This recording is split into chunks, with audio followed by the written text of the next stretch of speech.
So, this is our 13th lecture on the topic that is chapter number 9 Current Electricity of 12th Science of Maharashtra Board.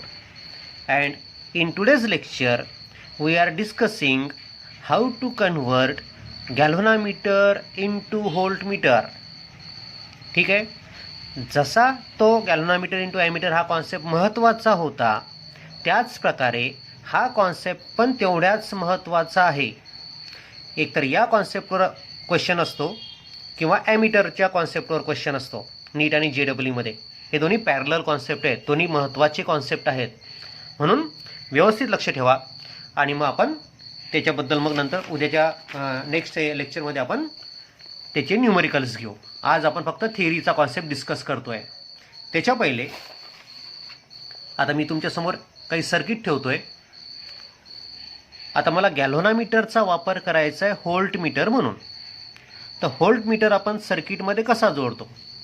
तो सिरीजमध्ये जोडतो की पॅरललमध्ये जोडतो? बरोबर आहे. आपल्याला जर व्होल्टेज मोजायचं असेल म्हणजे पोटेन्शियल डिफरन्स मोजायचं असेल तर पोटेन्शियल डिफरन्स दोन वेगवेगळ्या पॉईंटमधलं मोजावं लागतं. म्हणून आपल्याला व्होल्टमीटर नेहमी पॅरललमध्ये जोडावा लागतो. त्यामुळे तुम्हाला या ठिकाणी सांगता येईल की गॅल्व्हनोमीटरचा वापर जर तुम्हाला व्होल्टमीटर म्हणून करायचा असेल तर आपल्याला सर्किट या प्रकारे घ्यावा लागेल. हे सर्किट आपल्याला वापरता येणार नाही. ठीक आहे. मग ठीक आहे, गॅल्व्हनोमीटर आपण वापरतोय ॲज अ व्होल्टमीटर. मग गॅल्व्हनोमीटर जर आपण व्होल्टमीटर म्हणून वापरला तर हा गॅल्व्हनोमीटर आपल्याला पॅरललमध्ये जोडावा लागेल. गॅल्व्हनोमीटरचं रेजिस्टन्स हे नियरली 150 ओहम्स एवढं असतं. आता समजा हा जो रेजिस्टन्स आहे सर्किटमधला हा समजा 1000 किंवा 10000 ओहमचा आहे. याला पॅरललमध्ये मी हा गॅल्व्हनोमीटर लावला व्होल्टेज मोजण्यासाठी. म्हणजे या 10000 ओहमला 100 ओहम पॅरललमध्ये जोडल्या गेलं. या सर्किटचा रेजिस्टन्स काय होईल? सर्किटचं जे ॲक्च्युअल रेजिस्टन्स आहे ते कमी होईल. बरोबर आहे का? कारण की इथे 10000ला पॅरललमध्ये 100 लावला आणि 100 पॅरललमध्ये लावल्यामुळे हे जे इक्वॅलंट रेजिस्टन्स तयार झालं ते लेस दॅन 100 झालं. म्हणजे इथे 10000 ओहमच्या ऐवजी इथे रेजिस्टन्स झालं 100पेक्षा कमी. त्यामुळे या सर्किटचं कंप्लीट रेजिस्टन्स बदललं आणि सर्किटचं रेजिस्टन्स जर बदललं तर सर्किटमधनं फ्लो होणारा करंट बदलेल. सर्किटच्या जे वर्किंग आहे ते वर्किंग चेंज होऊन जाईल.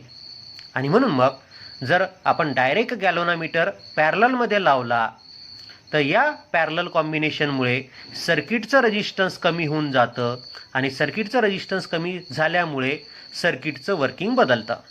ठीक आहे. हा झाला पहिला पॉईंट, पहिली डिफिकल्टी. आता लक्ष द्या, या सर्किटमध्ये जो करंट पास होईल तो आला इथपर्यंत. त्या करंटला जाण्यासाठी दोन पाथ आहेत. एक आहे गॅल्व्हनोमीटरमधनं काही करंट जाईल, बाकीचा करंट या 10000 ओहमच्या रेजिस्टन्समधनं जाईल. मला सांगा आता कोणत्या पार्टमधनं जास्त करंट जाईल? गॅल्व्हनोमीटरमधनं जास्त करंट जाईल की या 10000 ओहममधनं जास्त करंट जाईल? आपल्याला माहिती आहे की ज्याचं रेजिस्टन्स कमी असतं त्याच्यामधनं जास्त करंट जातो. म्हणजे येणाऱ्या या करंटपैकी मॅक्झिमम करंट गॅल्व्हनोमीटरमधनं जाईल आणि थोडासाच करंट या सर्किटच्या रेजिस्टन्समधनं जाईल. मग मॅक्झिमम करंट गॅल्व्हनोमीटरमधनं गेला तर काय होतं? गॅल्व्हनोमीटर आपला जळून जाईल. It get damage. बरोबर आहे. मग बघा दुसरा प्रॉब्लेम काय तयार होऊन राहिला. जर तुम्ही गॅल्व्हनोमीटर डायरेक्ट व्होल्टमीटर म्हणून वापरला आणि तो जर पॅरललमध्ये जोडला तर मॅक्झिमम करंट त्या गॅल्व्हनोमीटरमधनं जाईल, कारण की गॅल्व्हनोमीटरचं रेजिस्टन्स कमी असतं. मॅक्झिमम करंट गॅल्व्हनोमीटरमधनं गेल्यामुळे गॅल्व्हनोमीटर डॅमेज होईल. ठीक आहे. मग गॅल्व्हनोमीटर पॅरललमध्ये जोडल्यानंतर म्हणजे त्याचा वापर जर आपल्याला व्होल्टमीटर म्हणून करायचा आहे तर त्याला पॅरललमध्ये जोडावं लागेल. आणि पॅरललमध्ये जोडल्यामुळे काय काय प्रॉब्लेम तयार झाले तर सर्किटचं रेजिस्टन्स कमी झालं आणि दुसरा प्रॉब्लेम झाला की मॅक्झिमम करंट गॅल्व्हनोमीटरमधनं गेल्यामुळे गॅल्व्हनोमीटर आपला जळाला. ठीक आहे. पॉईंट बघा आपल्याला काय म्हणता येतं. तर आपण पहिले व्होल्टमीटर म्हणजे काय ते बघू. A device which is use for measuring potential difference is called a voltmeter. हे सगळ्यांना माहिती आहे. टू मेजर पोटेन्शियल डिफरन्स, जेव्हा जेव्हा तुम्हाला पोटेन्शियल डिफरन्स किंवा व्होल्टेज मोजायचं असतं, voltmeter is always connected in parallel. Voltmeter नेहमी आपल्याला पॅरललमध्येच जोडावं लागतं, हे पण आपल्याला माहिती आहे. If galvanometer is use in place of voltmeter, व्होल्टमीटरच्या ऐवजी समजा आपण गॅल्व्हनोमीटर वापरला पोटेन्शियल डिफरन्स मोजण्यासाठी, the two major problems arises, तर दोन प्रॉब्लेम आपल्याला येतील. काय येतील की तो गॅल्व्हनोमीटर पॅरललमध्ये जर जोडला तर it reduces resistance of the circuit, तो त्या सर्किटचा रेजिस्टन्स कमी करेल. And when large current passes through it it get damage, आणि लार्ज करंट त्या गॅल्व्हनोमीटरमधनं गेल्यामुळे तो गॅल्व्हनोमीटर काय होईल, डॅमेज होईल. मग ठीक आहे, आता आपल्यासमोर प्रश्न होता की हे जे सर्किट आहे की गॅल्व्हनोमीटर जर आपण डायरेक्ट पॅरललमध्ये जोडलं तर मॅक्झिमम करंट जाईल, गॅल्व्हनोमीटर आपला डॅमेज होईल. मग आता आपल्याला काय करायचं आहे की पॅरललमध्ये तर जोडायचं आहे, व्होल्टमीटर पॅरललमध्ये जोडतात, त्यामुळे हा गॅल्व्हनोमीटर आपल्याला पॅरललमध्ये जोडायचा आहे. पण याच्यामधनं जो जास्त करंट चालला तो आपल्याला कमी करायचा आहे. काय करसाल, एखाद्या ब्रांचमधनं जाणारा करंट जर कमी करायचा असेल तर आपण काय करतो, त्या ब्रांचचं रेजिस्टन्स वाढवतो. म्हणजे या ब्रांचचं रेजिस्टन्स जर आपण वाढवलं, याच्यापेक्षा जास्त केलं, तर काय होईल, थोडासाच करंट या गॅल्व्हनोमीटरमधनं पास होईल आणि मॅक्झिमम करंट या ब्रांचमधनं जाईल. मग आता पहिला प्रॉब्लेम सॉर्ट होतो की थोडासाच करंट गॅल्व्हनोमीटरमधनं गेल्यामुळे गॅल्व्हनोमीटर आपला वाचेल. आता लक्ष ठेवा, याच्या सिरीजमध्ये जर आपण खूप जास्त व्हॅल्यूचा रेजिस्टन्स लावला, हाय व्हॅल्यू रेजिस्टन्स जर इथे लावला आपण, तर तीच फिगर मी इथे काढली आहे. हा गॅल्व्हनोमीटर, त्या गॅल्व्हनोमीटरच्या सिरीजमध्ये मी खूप जास्त व्हॅल्यूचा रेजिस्टन्स जोडला. तर पहिले फक्त आपण जेव्हा गॅल्व्हनोमीटर लावला होता, फक्त गॅल्व्हनोमीटर जेव्हा लावला होता, तर या गॅल्व्हनोमीटरच्या पॅरलल कॉम्बिनेशनमुळे काय झालं होतं, सर्किटचं रेजिस्टन्स कमी झालं होतं. आता बघा, मी या रेजिस्टन्सला पॅरललमध्ये खूप जास्त व्हॅल्यूचा रेजिस्टन्स जोडला आहे. या बघा मी काय शब्द काय आहेत माझे, parallel to this resistance R2 the resistance connected is very much high. हा खूप जास्त व्हॅल्यूचा रेजिस्टन्स आहे, त्यामुळे इक्विव्हॅलंट रेजिस्टन्स काय होईल, इक्विव्हॅलंट रेजिस्टन्स R2 पेक्षा थोडंसं कमी होईल, because R2 is the lowest resistance in this parallel combination. R2 हा कमी असल्यामुळे इक्विव्हॅलंट रेजिस्टन्स किती होईल, R2 पेक्षा थोडंसं कमी होईल, कारण की इथे हे रेजिस्टन्स मॅक्झिमम आहे. मग R2 जर थोडासाच कमी झाला तर सर्किटचं जे रेजिस्टन्स कमी होईल ते एकदम मायन्यूटली कमी होईल, त्यामुळे सर्किटच्या वर्किंगवर फरक पडणार नाही. ठीक आहे, म्हणजे सर्किटचं रेजिस्टन्स कमी होणार नाही जर तुम्ही या गॅल्व्हनोमीटरच्या सिरीजमध्ये हाय व्हॅल्यू रेजिस्टन्स लावला तर सर्किटचं रेजिस्टन्स बदलणार नाही. आता दुसरा प्रॉब्लेम काय होता आपला, की जो करंट येत होता तो मॅक्झिमम करंट गॅल्व्हनोमीटरमधनं चालला होता, त्यामुळे गॅल्व्हनोमीटर आपला डॅमेज होत होता. मग आता हा हाय व्हॅल्यूचा रेजिस्टन्स तिथे जोडल्यामुळे या ब्रांचचं रेजिस्टन्स वाढलं, या ब्रांचचं रेजिस्टन्स जर वाढलं तर इकडनं जाणारा करंट कमी होईल आणि इकडनं जाणारा करंट जास्त असेल. So very small current will flow through the galvanometer and maximum current will flow through this resistance R2. आणि मग गॅल्व्हनोमीटरमधनं जाणारा करंट कमी झाल्यामुळे साहजिकच आहे हा गॅल्व्हनोमीटर प्रोटेक्ट झाला. ठीक आहे, म्हणून मग जर आपल्याला गॅल्व्हनोमीटरचा वापर ॲज अ व्होल्टमीटर करायचा असेल, जर आपल्याला गॅल्व्हनोमीटरचा वापर ॲज अ व्होल्टमीटर करायचा असेल तर त्या गॅल्व्हनोमीटरच्या सिरीजमध्ये आपल्याला काय करावं लागेल, आपल्याला हाय व्हॅल्यू रेजिस्टन्स कनेक्ट करावं लागेल. पॉईंट व्यवस्थित लक्षात घ्या. आपण मागच्या लेक्चरमध्ये बघितलं होतं की गॅल्व्हनोमीटरचं कन्व्हर्शन जर आपल्याला ॲमीटरमध्ये करायचं असेल तर आपण गॅल्व्हनोमीटरला पॅरललमध्ये लो व्हॅल्यू रेजिस्टन्स जोडला होता, बरोबर आहे. आता इथे आपल्याला गॅल्व्हनोमीटरला कन्व्हर्ट कशामध्ये करायचं आहे, व्होल्टमीटरमध्ये कन्व्हर्ट करायचं आहे. तर त्या व्होल्टमीटरमध्ये कन्व्हर्ट करण्यासाठी त्या गॅल्व्हनोमीटरच्या सिरीजमध्ये आपल्याला काय करावं लागेल, हाय व्हॅल्यूचा रेजिस्टन्स सिरीजमध्ये जोडावा लागेल गॅल्व्हनोमीटरच्या. तर आपण त्या गॅल्व्हनोमीटरचा वापर ॲज अ व्होल्टमीटर करू शकतो. ठीक आहे, मग आता त्याबद्दल आपल्याला काय लिहिता येतं बघा. आता दोन प्रॉब्लेम होते. तो गॅल्व्हनोमीटर पॅरललमध्ये जोडल्यामुळे सर्किटचं रेजिस्टन्स कमी होत होतं आणि लार्ज करंट गॅल्व्हनोमीटरमधनं गेल्यामुळे गॅल्व्हनोमीटर डॅमेज होत होता. So to overcome these problems, a high value resistance is connected in series with the galvanometer because of which, आता त्याच्या सिरीजमध्ये हाय व्हॅल्यू रेजिस्टन्स जोडल्यामुळे काय होईल तर पहिला point, the equivalent resistance of the galvanometer and series resistance becomes large. त्या गॅल्व्हनोमीटरचा आणि त्याच्या सिरीजमध्ये जोडलेला हाय व्हॅल्यू रेजिस्टन्स यांचं इक्विव्हॅलंट रेजिस्टन्स जास्त असेल. And when it is connected in parallel to the circuit, resistance of the circuit do not get affected. त्या सिरीज कॉम्बिनेशनला जेव्हा तुम्ही पॅरललमध्ये जोडसाल तर सर्किटचं रेजिस्टन्स अफेक्ट होणार नाही. म्हणजे पहिला जो प्रॉब्लेम होता तो सॉर्ट आउट झाला. दुसरा प्रॉब्लेम काय होता, when this series combination of large resistance is connected in parallel, म्हणजे त्या गॅल्व्हनोमीटर आणि त्याला सिरीजमध्ये जोडलेला लार्ज व्हॅल्यूचा रेजिस्टन्स हे पॅरललमध्ये जेव्हा जोडले जातील, when connected in parallel, very small current passes through it, एकदम कमी करंट त्या सिरीज कॉम्बिनेशनमधनं जाईल. So that galvanometer get protected, आणि कमी करंट गेल्यामुळे गॅल्व्हनोमीटर आपला वाचेल, तो प्रोटेक्ट होईल.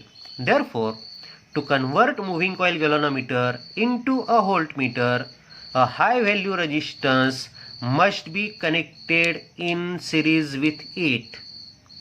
ठीक आहे, अशा प्रकारे तुम्हाला सांगता येतं की हाय व्हॅल्यूचा रेजिस्टन्स सिरीजमध्ये जोडल्यानंतर त्या गॅल्व्हनोमीटरला आपल्याला व्होल्टमीटरमध्ये कन्वर्ट करता येतं. Important derivation for board exam. बघा क्वेश्चन काय असेल तर, explain how moving coil galvanometer can be converted into voltmeter, derive the necessary formula. 3 मार्काचा प्रश्न असेल. आता पहिला point, how moving coil galvanometer can be converted into voltmeter. कसा कन्वर्ट करतात त्याला सगळ्यांना माहिती आहे. A moving coil galvanometer can be converted into voltmeter by connecting high value resistance in series with the galvanometer. सगळ्यांना आत्ताच आपण बघितलाय पॉईंट, का बरं सिरीजमध्ये जोडायचं ते सगळ्यांना माहिती आहे. मग आता इथे लक्ष ठेवा, हा गॅल्व्हनोमीटर आणि याच्या सिरीजमध्ये हा हाय व्हॅल्यू रेजिस्टन्स आहे एक्स. याचा रेजिस्टन्स खूप जास्त असेल, ठीक आहे, पण त्याला आपण नाव दिलं एक्स. आता जेव्हा तुम्ही हे पॅरलल कॉम्बिनेशन, म्हणजे तो गॅल्व्हनोमीटर आणि त्याच्या सिरीजमध्ये जोडलेला रेजिस्टन्स, जेव्हा तुम्ही हे सिरीज कॉम्बिनेशन एखाद्याच्या अक्रॉस जोडसाल, म्हणजे पॅरललमध्ये जोडसाल, तर हा जो जाणारा करंट आहे, हा जाणारा करंट जेवढा गॅल्व्हनोमीटरमधनं जाईल तेवढाच या सिरीजमध्ये असणाऱ्या रेजिस्टन्समधनं जाईल, म्हणजे या एक्स रेजिस्टन्समधनं जाईल. आता जास्तीत जास्त करंट किती जाऊ देऊ शकतो आपण या ब्रांचमधनं, I G. I G is full scale deflection current for galvanometer. या आय जीपेक्षा जास्त करंट आपल्याला इकडनं जाऊ देता येत नाही. So I G is full scale deflection current of galvanometer, आणि तेवढा मॅक्झिमम करंट आपण इकडनं जाऊ देऊ शकतो. मग समजा आपल्याला या 2 पॉईंटमधलं व्होल्टेज व्ही एवढं मॅक्झिमम मोजायचं आहे. मग व्ही एवढं मॅक्झिमम व्होल्टेज जर मोजायचं आहे तर त्यावेळेस इकडनं जास्तीत जास्त करंट किती गेला पाहिजे, आय जी. ठीक आहे, बघा आता इथे suppose I G is the full scale deflection current which flows through the series combination of the resistance X and the galvanometer G. मग याच्यामधनं पण आय जी एवढा करंट चालला, गॅल्व्हनोमीटरमधनं पण आय जी एवढा करंट चालला. हा रेजिस्टन्स आहे एक्स एवढ्या व्हॅल्यूचा, गॅल्व्हनोमीटरचा रेजिस्टन्स आहे कॅपिटल जी एवढा. मग या रेजिस्टन्सच्या अक्रॉस काहीतरी व्होल्टेज असेल, गॅल्व्हनोमीटरच्या अक्रॉस काहीतरी व्होल्टेज असेल. रेजिस्टन्सच्या अक्रॉस व्होल्टेज आहे समजा व्ही एक्स, गॅल्व्हनोमीटरच्या अक्रॉस रेजिस्टन्स समजा व्ही जी. तर टोटल व्ही म्हणजे काय असेल, व्ही एक्स प्लस व्ही जी असेल, बरोबर आहे ना. या दोघांच्या अक्रॉस जे पोटेन्शियल डिफरन्स आहे त्यांची बेरीज म्हणजेच या 2 पॉईंटमधलं व्होल्टेज, बरोबर आहे. So V is equal to V X plus V G. बघा आता डेरिव्हेशन आपण करतोय. Let G is resistance of galvanometer, I G is maximum current through the galvanometer किंवा full scale deflection of galvanometer म्हटलं तरी चालतं. V is voltage to be measure, जे voltage आपल्याला मॅक्झिमम व्होल्टेज मोजायचं आहे ते म्हणजेच व्ही. आणि एक्स इज सिरीज रेजिस्टन्स, हा जो सिरीज रेजिस्टन्स आहे त्याला एक्स नाव दिलेलं आहे. आता हे जे सिरीज कॉम्बिनेशन आहे हे व्होल्टमीटर म्हणून काम करणार आहे. So voltage to be measured, हे जे व्होल्टेज आहे ते V, voltage to be measured is equal to voltage across the series resistance X plus voltage across the galvanometer. का voltage to be measured is equal to voltage across galvanometer plus voltage across the series resistance. गॅलोनोमीटरच्या अक्रॉसच्या व्होल्टेजला काय म्हटलं आपण VG आणि त्या resistance एक्सच्या अक्रॉसच्या व्होल्टेजला काय म्हटलं VX. So V is equal to VG plus VX. आता मला सांगा VX किती असेल, म्हणजे या रेजिस्टन्सच्या अक्रॉसचं व्होल्टेज किती असेल. V is equal to IR formula सगळ्यांना माहिती आहे, करंट इंटू रेजिस्टन्स. मग याच्यामध्ये करंट किती चालला IG आणि याचा रेजिस्टन्स किती आहे X. So IG into X म्हणजेच काय असेल VX. तशाच प्रकारे या गॅलोनोमीटरच्या अक्रॉसचं व्होल्टेज किती असेल, तर गॅलोनोमीटरमधनं जाणारा करंट इंटू गॅलोनोमीटरचं रेजिस्टन्स म्हणजे IG इंटू G. ठीक आहे, मग त्याच व्हॅल्यू मी इथे टाकतो. VGच्या ऐवजी IG इंटू कॅपिटल G म्हणजे गॅलोनोमीटरच्या अक्रॉसचं व्होल्टेज आणि X रेजिस्टन्सच्या अक्रॉसचं व्होल्टेज म्हणजे VX. त्याच्याऐवजी काय टाकता येईल, त्याच्यामधनं जाणारा करंट इंटू त्याचा resistance. So IG into X. IG common काढला. So V is equal to IG in bracket G plus X. So you will get हा IG ट्रान्सफर केला इकडे. So V upon IG is equal to G plus X. आपल्याला X काढायचा आहे, मग X काढण्यासाठी हा G आपण इकडे शिफ्ट करून टाकू. So by shifting G here, you will get X is equal to V upon IG minus G. And this, what is this X? हा X म्हणजे त्या गॅलोनोमीटरच्या सिरीजमध्ये जोडलेला रेजिस्टन्स आहे. एवढ्या व्हॅल्यूचा रेजिस्टन्स जर तुम्ही त्या गॅलोनोमीटरच्या सिरीजमध्ये जोडला तर तुम्हाला मॅक्झिमम व्होल्टेज किती मोजता येईल, V एवढा, कॅपिटल V एवढा. पॉईंट व्यवस्थित लक्षात ठेवा. So bye connecting a series resistance X in series with the galvanometer, it can be converted into a voltmeter to measure voltage up to V volts. ठीक आहे, असं हे कंप्लीट डेरिव्हेशन तुम्हाला लिहायचं आहे 3 मार्कासाठी. Now the next derivation is how to increase range of voltmeter n times. समजा आपण एक व्होल्टमीटर तयार केला, त्याच्या सहाय्याने समजा आपल्याला 10 व्होल्ट एवढं व्होल्टेज मोजता येतं. आता त्या व्होल्टमीटरची रेंज आपल्याला n टाइम्स वाढवायची आहे. समजा 5 टाइम्स रेंज आपल्याला वाढवायची आहे, म्हणजे आपण पहिले 10 व्होल्ट एवढं मोजू शकत होतो, आता 5 टाइम्स रेंज वाढवायची आहे, म्हणजे आपला व्होल्टमीटर आता 50 व्होल्ट 50 व्होल्ट एवढं व्होल्टेज मोजेल. तर ते कसं करता येईल तुम्हाला, त्यासाठी काय करावं लागेल, तर त्याकडे आता व्यवस्थित लक्ष ठेवा. To increase range of voltmeter n times the voltage to be measured must be. आता तुम्हाला किती व्होल्टेज मोजावं लागेल, व्होल्टमीटरची रेंज जर तुम्हाला n टाइम्स करायचं आहे तर सध्या व्होल्टमीटर समजा VG एवढं व्होल्टेज मोजतोय, सध्या व्होल्टमीटर समजा VG एवढं व्होल्टेज मोजतोय, तर ती रेंज ते आपल्याला n टाइम्स करायचं आहे. So we have to measure voltage V is equal to n times VG. म्हणजेच आपण काय करतोय, व्होल्टमीटरची रेंज n टाइम्स वाढवतोय. The series resistance required is. आता आपल्याला माहिती आहे की व्होल्टमीटर जर आपण तयार केला तर व्होल्टमीटर तयार करण्यासाठी सिरीजमध्ये रेजिस्टन्स जोडावा लागतो. आता आपल्याला व्होल्टमीटरची रेंज वाढवायची आहे, म्हणून आपल्याला सिरीजमध्ये असणारा रेजिस्टन्स अजून वाढवावा लागेल. आणि त्याचा फॉर्म्युला आपल्याला माहिती आहे, सिरीजमध्ये असणारा रेजिस्टन्सचा X is equal to V upon IG minus G. हा फॉर्म्युला आपण आत्ताच तयार केला आहे. आता V किती घ्यायचा, V घ्यायचा n times VG. So place n times VG in place of V. So X is equal to n times VG upon IG minus G. आता VG म्हणजे काय, voltage across the galvanometer. IG म्हणजे काय, the current through the galvanometer. मग voltage across the galvanometer upon current through the galvanometer म्हणजेच voltage upon current म्हणजेच resistance of galvanometer. म्हणजेच VG upon IGच्या ऐवजी आपल्याला रेजिस्टन्स ऑफ गॅलोनोमीटर लिहिता येतं, म्हणजेच कॅपिटल G लिहिता येतं.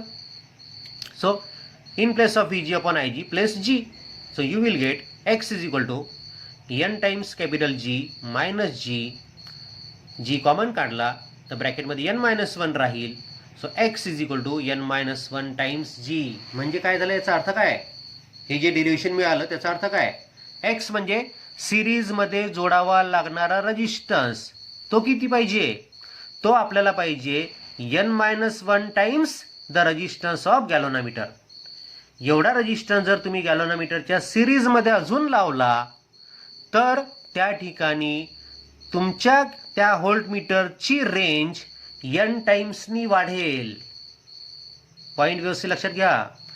तुम्ही जर त्या व्होल्टमीटरच्या सिरीजमध्ये अजून एवढ्या व्हॅल्यूचा रेजिस्टन्स लावला n-1 टाइम्स जी म्हणजेच त्या गॅल्व्हनोमीटरचं रेजिस्टन्स म्हणजेच तुमच्या त्या व्होल्टमीटरचं रेजिस्टन्स जे असेल ते त्याला n-1 नी मल्टिप्लाय करा.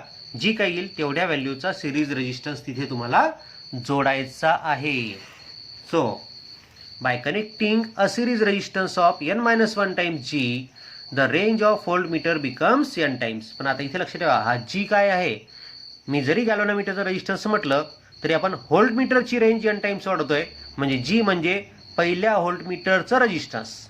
मग पहिला व्होल्टमीटर गॅल्व्हनोमीटर पण असू शकतो किंवा पहिला व्होल्टमीटर हा व्होल्टमीटर पण असू शकतो. Combination of galvanometer and resistance. म्हणजे हा जो जी आहे हा जी म्हणजे पहिल्या व्होल्टमीटरचं रेजिस्टन्स आणि त्याच्या सिरीजमध्ये n-1 टाइम जी एवढ्या व्हॅल्यूचा रेजिस्टन्स जोडला तर तयार होणारा जो व्होल्टमीटर असेल त्याची रेंज काय असेल, पहिल्या व्होल्टमीटरच्या n टाइम्स. ठीक आहे. असा हा एक छोटासा कॉन्सेप्ट आहे की जो आपल्याला बघायचा होता. याच्यावरचे एक्झाम्पल आपण पुढच्या लेक्चरमध्ये घेणार आहोत. याचे एक्झाम्पल पण महत्त्वाचे आहेत. इथे तुम्हाला लक्षात ठेवण्यासारे फॉर्म्युले आहेत आणि काही कॉन्सेप्ट पण महत्त्वाचे आहेत. जे आपण आता बोललो ते कॉन्सेप्ट पण महत्त्वाचे आहेत. व्यवस्थित लक्षात ठेवा.